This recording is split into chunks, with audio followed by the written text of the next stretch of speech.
খাইরা লাইবেন, সিরা লাইবেন, খাইয়া লাইবেন, দইরা লইয়া এবার দেখছেন কয় ঘরের ভিতরে পানি। আজকে আত্মীয় স্বজন নাই, আজকে আত্মীয় স্বজন নাই, বন্ধু বান্ধব নাই, ভাই নাই, কেউই নাই, কেউ আয় না।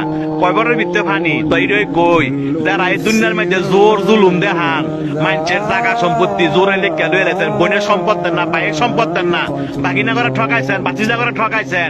হ্যাঁ, উদ্দেশ্য কথাটা কই, এই জায়গাটা আইবেন তো, আইতেন না? এই জায়গাটা আইবেন তো, জব আপনার দেওয়ান লাগবো, সম্পত্তি আপনার ফেরত দেওয়ান লাগবো। এই জায়গাটা আইয়েন। দেখছেন কয় বড়ের ভিতরে পানি। আপনি একলা গড়, আপনার দেখার মতো কেউ নাই, আত্মীয় স্বজন নাই। কয় বড়ের ভিতরে পানি। যে সম্পদের লেগে এত ভাড়াভাড়ি করে বাইরে বাইরে খুন করে লাগছেন, এই জায়গাটা আইয়েন। এর হিসাব কিন্তু দিতে হইব। যারা মানুষে বিনা কারণে ফিটাইছেন, মানুষে বিনা কারণে শরম দেন এবং মানুষ টিটকারি করেন, এই জায়গাটা আইয়েন। আটটি মাংস সব ফেরা লাইব। দেখছেন অবস্থা, কই অনেক বন্ধু বান্ধব, কই অনেক ভাড়াবসি, কই অনেক নেতা, কেউই না। আপনার একলা জবাব দিতে হবে। আপনি দুনিয়াতে কয়দিন থাকবেন, আপনার মরণ দোয়াছ, এই জায়গাটা আপনার আসতে হবে। তবে যারা জোর দেখান, জোর দেখায় না।